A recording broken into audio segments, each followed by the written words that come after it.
Tansy had grown used to silence. That kind of deep, thick quiet only found miles from any road, where the trees themselves seemed to hush you the moment you stepped beyond the fence. Her cabin, tucked between pines and overgrown blackberry brambles, had been her shelter from the world for nearly 6 years. No visitors, no voices, just wind and memory. So when she heard the sound, thin, high, like a child sobbing far away, she didn't move at first. She stood still on the porch, hands dripping wet from the washing basin, a strand of hair clinging to her cheek, her heart beginning to thud, her ears strained. Maybe it was the wind, she told herself, or a fox yowling in the distance. That happened sometimes in the cold months. They could sound like children crying if you didn't know better. But it came again, a crackling sound through the leaves. Then that cry, raspier this time, like a throat worn raw. That was no animal, and she knew, deep in her marrow, there hadn't been children anywhere near her cabin in years. Not since the town turned their backs on her. Not since she chose exile over whispers. She moved slowly, stepping onto the porch, the boards creaking beneath her bare feet. That's when she saw it. A dog. Not just any dog. It stood at the edge of the clearing, where the garden ended and the forest began. It was mangy, its fur streaked with dried mud and something darker. Blood. One leg hung awkwardly, barely touching the ground. The ribs showed through its side like pale slats. Its ears drooped, and a jagged scar ran along one ear like a lightning bolt. It didn't bark. It didn't growl. It just stared at her. Tansy felt a jolt deep in her gut. Not fear, something stranger. Recognition? That couldn't be. She didn't own a dog. Hadn't seen one this close since before. The dog blinked slowly, then turned. Deliberately. It limped toward the trees. Paused. Then looked back. Waiting. It didn't make sense. But her body moved before her mind caught up. She leapt from the porch. Feet slapping against the damp earth. Skirts catching on the edge of the fence. The cry came again, closer this time, and the dog was already moving. Pushing into the thick pine underbrush without a sound. Tansy followed, ducking under branches, her shawl snagging on thorns. Her breath quick. The ground grew colder, darker. The air hung heavier here, as if the trees were holding their breath. Why was she doing this? A wounded dog, a ghost of a cry. It could be a trap, a trick, her mind playing games after too many years alone. But something deeper tugged at her, something old. A promise she didn't remember making. A feeling she hadn't allowed in years. The dog moved steadily, its limp strange but unwavering. Then, after a sharp turn around a crooked birch, it stopped. Tansy slowed, heart pounding. The dog's head was low, ears flattened. It stared toward the ground behind a tangle of roots. That's when she saw her. A child, no older than 10. A girl, small and crumpled like a broken bird. Shirt torn wide, rope wound cruelly tight around her wrists and ankles. Her face was pale and smeared with dirt, and a trickle of dried blood ran down one temple. She wasn't crying anymore, just breathing shallow. Eyes wide and stunned, like she didn't believe someone had found her. Tansy dropped to her knees beside the girl. "It's all right," she whispered, barely daring to touch her. "I've got you now." The dog growled softly then, not at her, but at the woods beyond. Tansy's head snapped up. Nothing moved. No birds, no rustling leaves, just stillness and a warning carried on the breeze. She turned back quickly, fumbling with the knots. They were tight, viciously tied. Her fingers trembled as she worked, clumsy with urgency. The dog stood between her and the trees now, body rigid, tail still, its one good eye flicking between shadows. Tansy freed the girl's wrists first, then ankles. The girl didn't speak, just reached out and clung to her, pressing her face into Tansy's collarbone like she'd been there 1,000 times before. Tansy stood with the child in her arms, moving slowly back through the woods, the dog trailing behind them, limping heavily. She didn't speak, didn't know what to say. Her throat burned with questions, but none made it to her lips. When they reached the porch, Tansy set the girl down on the old rocker and turned to the dog. That's when she saw it. Around its neck, half hidden under the matted fur and dried blood, was a piece of twine. Tied to it was a scrap of folded paper, worn and smudged. Her heart lurched. She stepped forward, hands shaking, and gently slipped the paper free. The dog didn't move. She unfolded it slowly. Her name, written in blocky, childlike letters, Tanzy, and underneath it, just 4 words. You said you would. She read the words again. And again. Her name so clearly written. It made her cold inside. But the handwriting, it wasn't hers. It wasn't anyone she recognized. She turned to the girl, who now watched her from the edge of the quilt Tanzy had grabbed from the rocker. Her face was still pale, but her eyes were alert, measuring. Did someone send you? Tanzy asked softly. The girl didn't answer, just held on tighter. The dog collapsed beside the porch, one paw twitching, breath shallow. Tanzy dropped to her knees beside it, unsure why the tears were already falling. She hadn't cried in years. Not even when her sister left. Not even when Elijah vanished with the last of their money and a heart full of blame. But something about this dog, and the girl, and the note. Something ancient had awakened. Something she didn't know she'd been waiting for. She didn't know who had sent them. But somehow, she knew this was just the beginning. The cabin was quiet except for the soft sound of fire crackling and the distant rustle of wind against the trees. Tanzy sat on the edge of the cot, gently dabbing salve onto the girl's scraped temple. Tree hadn't said a word since she arrived. Not even a murmur when Tanzy cleaned the cuts or offered her warm broth. She just watched, eyes wide and heavy, as if language had long been traded for silence. Beside the hearth, the dog lay curled in a patch of shadow, its breathing ragged but steady. The wound on its leg had stopped bleeding, and its one good eye blinked slowly in the flickering light.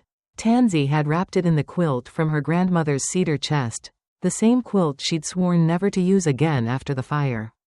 She should have been numb, after 6 years of being forgotten, after choosing this hidden life. How was it that a girl and a bleeding dog had found her? Why now? She stood to fetch more bandages from the cupboard when her hand brushed against the tin lid and slipped. It clattered to the floor, spinning on its edge before wobbling still. Tanzy stared at it for a long moment before her knees gave out. And she sank to the ground. She hadn't cried in years, not after her sister left. Not after Elijah disappeared, not even after the miscarriage. But tonight, tears came uninvited, hot and sudden. Her hand went to her chest, to the place just above her heart, where something buried long ago had begun to stir. A child's voice, once hers, echoed in the back of her mind. If you ever hear the name Calder, take care of him, promise? Her breath caught. That name. Tree had whispered it earlier, Calder. Not to her directly, but when asked what name she answered to, she had said, he called me Calder. Tanzy's hands trembled. Years ago, how many? She had written letters to her future self.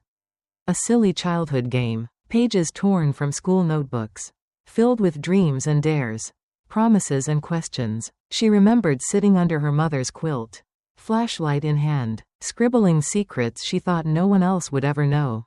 One of those notes, she remembered now, had ended with a single line. Scrawled with a purple crayon, if you ever meet someone named Calder, he's yours, you promised. It had been a game, a fantasy. And yet, here was Tree, the silent girl, appearing with a wounded dog and a name ripped from the past.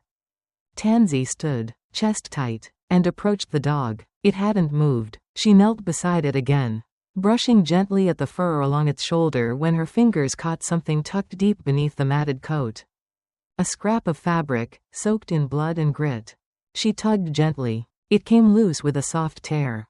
Folded within was a note, smaller than the last. She opened it slowly, dreading it, needing it. He belongs to you now. Tanzy gasped. The air seemed to press against her chest, thick and cold. She looked at the note, then at the girl, who was now sleeping on the cot, curled tightly into the quilt, her small hand still gripping the edge like a lifeline. Who had written this? Who had known? How could anyone remember something she had written as a child? Something not even she fully recalled until this moment? Her heart pounded. She turned back to the dog, the scar along its ear, the way it had limped, silent and sure, that steady gaze. It all felt familiar, eerily so. A memory surfaced. She had been 16, hiding from her father's fury, locked in her room with nothing but a charcoal pencil and a tattered sketchbook. She'd drawn what she wished for most, safety. In that world, animals didn't just offer comfort, they rescued you, protected you, stood between you and the dark. She had drawn a dog. Tall and scarred, with a wise face and a crooked ear. She never gave it a name. Just tucked it away in a drawer. Embarrassed by the wish. And now, that same dog, down to the scar. The eyes, the exact tilt of its ears, lay bleeding on her floor. Having carried a girl across the woods to her door. Tanzy's breath came shaky. Was it possible? Had something she created, something she imagined, found its way back to her? She didn't believe in magic. Life had long since burned that out of her. But this was something else. This was memory knocking at her door with bleeding paws and silent promises. She picked up the note again, brushing her thumb across the faded ink. He belongs to you now. Tears welled up again, but this time not from pain. This time, they came from awe, from the dizzying realization that someone, had remembered her. Not the woman she had become, but the girl she used to be. The one who still believed the world could be good. That promises mattered. That drawings could turn into guardians. Tanzy looked toward Tree. The girl stirred slightly in her sleep, brow furrowing before relaxing again. A flicker of trust. A flicker of belonging. Something inside Tanzy shifted, something that had remained locked away for too long. She knelt by the fire, hands cupped around the note. The dog's breath warm against her wrist. She whispered aloud, barely audible, "I remember." The dog didn't move, but its eye opened once, slow, knowing. And in that moment, Tanzy wasn't just a woman in a cabin anymore. She was the keeper of a forgotten promise. A promise made by a girl who had once believed in stories. A promise the world had not forgotten, even when she had. Outside, the wind shifted gently through the pines, brushing the cabin like a hand on the shoulder. Tanzy stood slowly. She would keep the promise. Because something, had kept it for her. Long enough for her to remember. The afternoon passed in a strange kind of stillness. Tree, as always, barely spoke. She drifted between the porch and the tree line, her eyes never far from the woods. Tanzy tried not to push. The girl had earned her silence. Whatever she'd endured before stumbling into this cabin left scars deeper than what salve could fix. And yet, something about her quiet made the house feel less lonely. Tanzy was by the stove, stirring a pot of soup. When Tree finally spoke, "He's still watching," the girl said, her voice soft, matter of fact, as if she were talking about a bird on a branch or a squirrel in the garden. Tanzy froze, spoon hovering mid-air. "Who?" she asked. Tree didn't answer right away. She stood near the window, eyes trained on the pines that circled the cabin like guards. Her shoulders were still. Her fingers twisted the edge of the quilt Tanzy had wrapped around her that first night. "The man who sent us," Tree said finally. Tanzy turned fully now, heartbeat spiking. "Sent you?" Tree nodded. "He never knocked, just left food sometimes. Stories. Told me if I ever saw a cabin with sunflowers on the windowsill, I should go inside." Tanzy stared. That detail, sunflowers on the windowsill, no one knew that. Not anymore. The curtains had belonged to her grandmother. She'd sewn sunflowers into everything, blankets, aprons, even the edges of Tanzy's old school dress. And the sunflower quilt was the one now around Tree's shoulders. "Did he tell you his name?" Tanzy asked, her voice low. Tree nodded again. "He said to call him Thorn."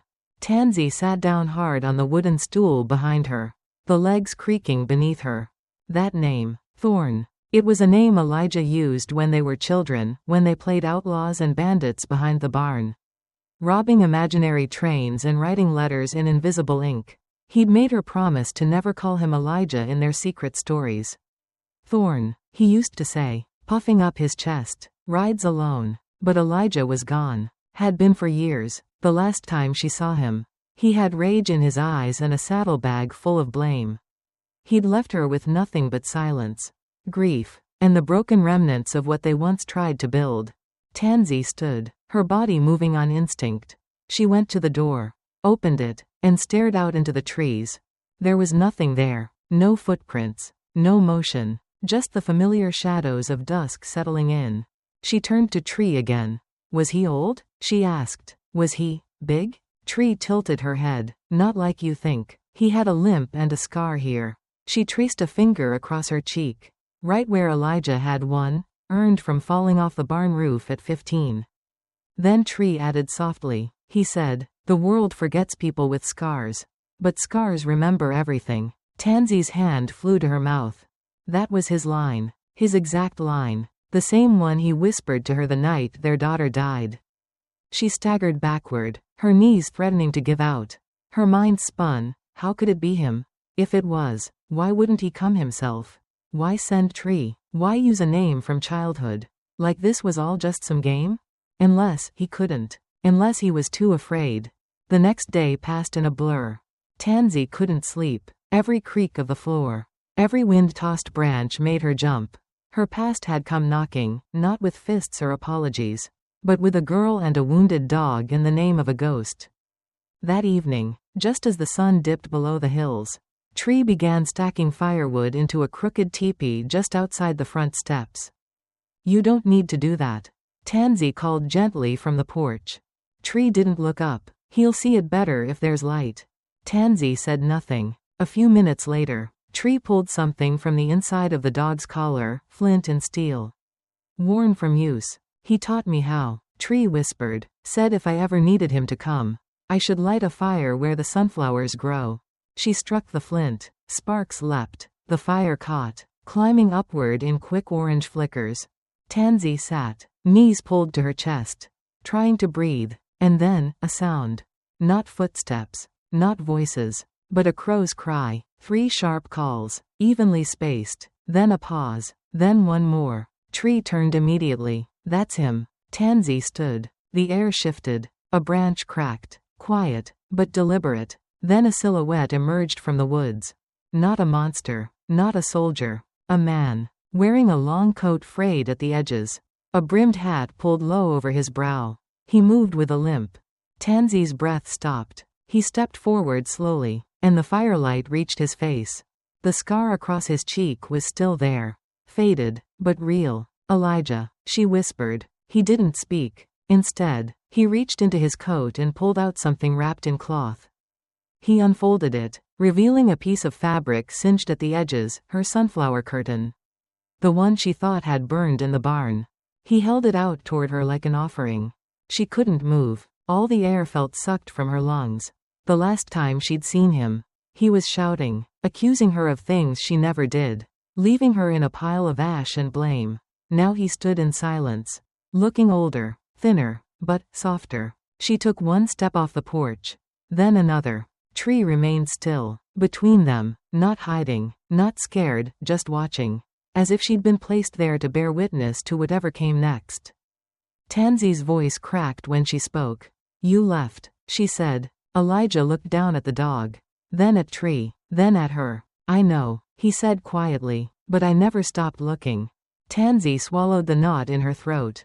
Elijah opened his coat again, pulled something else out, a drawing, made in charcoal, of a cabin with sunflowers in the window and a girl standing out front.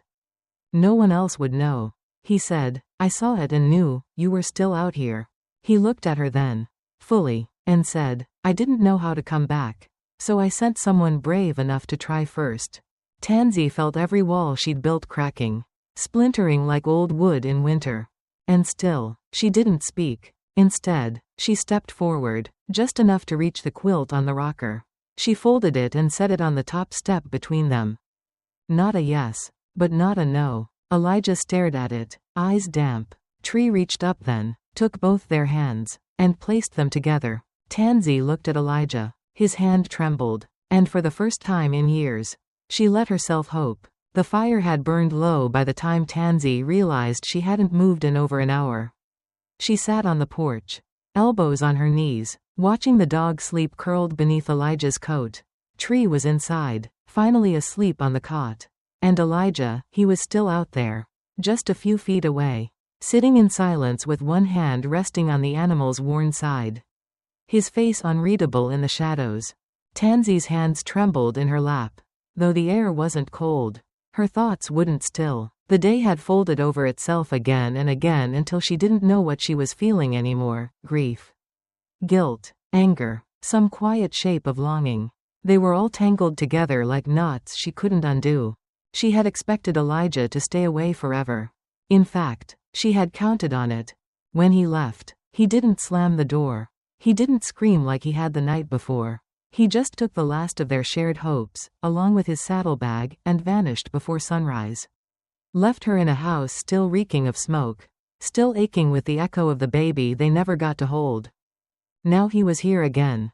And she didn't know how to hold that. He hadn't asked for forgiveness.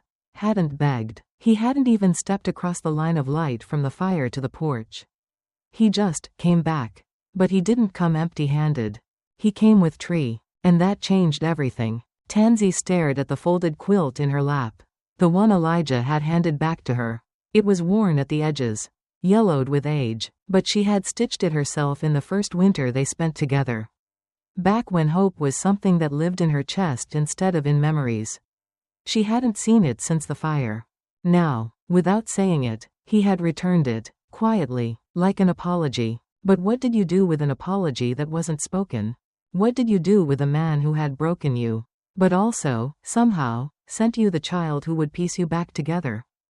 Tanzy got up slowly, muscles tight. Her feet were bare on the cool floor as she stepped inside. Tree was curled up in the corner of the cot. Her small frame almost lost beneath the weight of the quilt. Tanzy knelt beside her, brushing a few strands of hair from her face. Tree stirred slightly, her hand shifting toward Tanzy's without waking. And then, something extraordinary happened. Tree reached out, not fully awake, not fully dreaming, and placed Tanzy's hand into Elijah's. He had come in without her hearing. Had stood silently behind her. Perhaps waiting for a word. A sign. Something. But Tree moved first. That little hand, worn from survival and silence, acted on instinct. She didn't speak. She didn't smile. She just joined them. Tanzy didn't pull away. Not because she had forgiven. Not because she understood. But because something inside her was too tired to carry the weight alone anymore. Elijah's hand was rougher than she remembered. More calloused. He didn't tighten his grip. He didn't try to reclaim something that wasn't his. He just let the moment settle. Outside, the fire crackled weakly. Inside, the only sound was breathing, Tree's. Elijah's. Her own. Tanzy stood slowly and crossed to the rocker by the hearth. She picked up the old quilt, hers. The one she'd wrapped Tree in when they first met, and brought it back to the doorway. Without saying anything, she folded it carefully and laid it on the top porch step. Not inside. Not fully given, but not locked away either.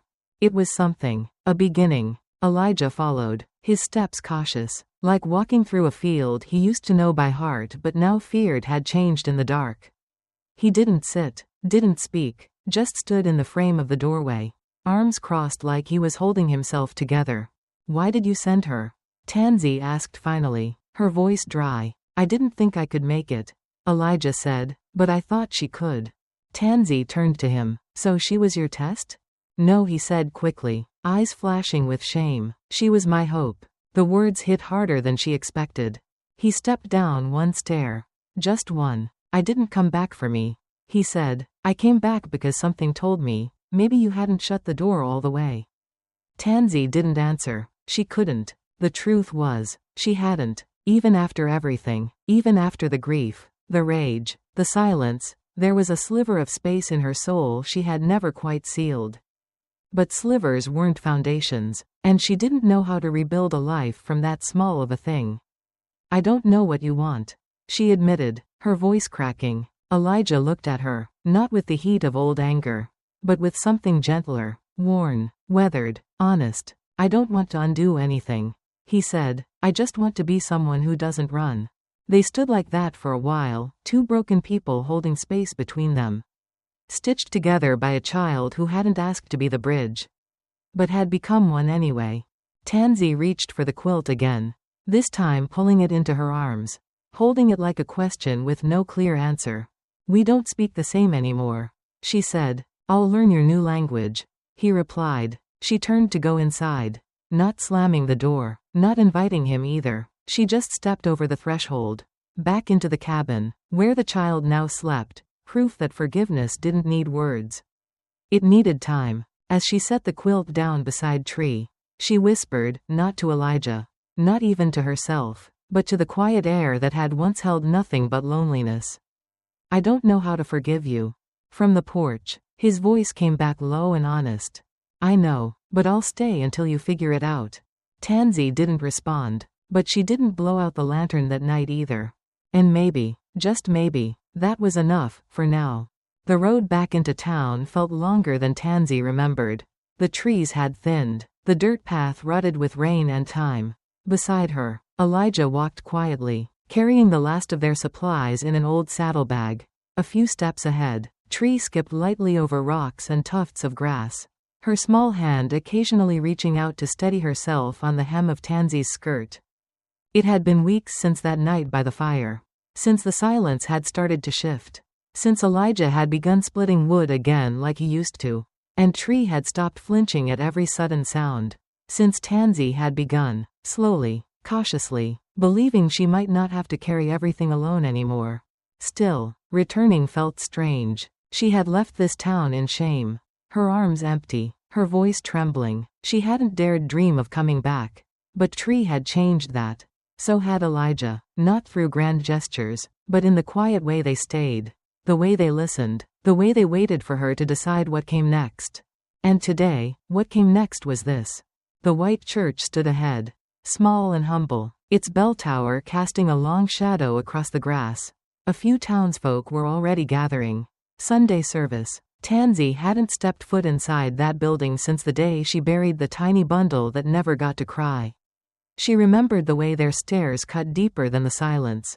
The way their pity turned to judgment. The way no one said her name aloud for months after. But today, her name had been spoken. By Elijah, of all people.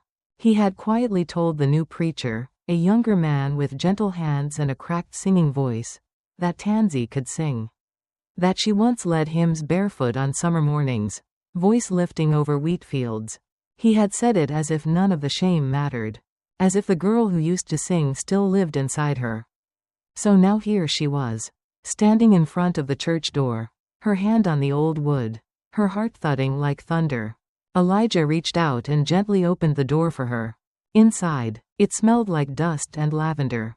The pews weren't full, but people were there, faces she knew. Older now, softer. Some turned when they saw her. A few whispered. One woman nudged another and pointed at Tree. Tanzy's stomach twisted, but Tree just stood tall. Gripping Tanzy's hand with a quiet steadiness that reminded her of the dog, the way he'd stood between her and the trees that night. When the world first began to change. At the front of the church, a simple wooden lectern stood beside the piano. Tanzy hadn't rehearsed. She hadn't picked the song. The preacher only smiled at her gently and said, "Sing what's true." So she did. The room was still as she opened her mouth. Her voice cracked on the first note. But she didn't stop. She closed her eyes, let the memories rise, of sun on her face, of laughter echoing down the porch, of Tree's small hand reaching up for hers that very first day. Her voice wasn't perfect, but it was hers, and the people listened, because it wasn't a song of performance, it was a song of return. When the final note faded, Tanzy opened her eyes to silence. Then a child clapped, then another, then the room filled with soft applause. Not loud or showy, but real. She stepped down from the pulpit. Her feet light. Elijah was waiting, standing beside Tree, who had a ribbon in her hair, the ribbon. The one Tanzy had once tied around the dog's neck as a thank you. The one Tree had kept in her satchel all this time, hidden like treasure. Tanzy looked out at the room, at people who once turned their backs.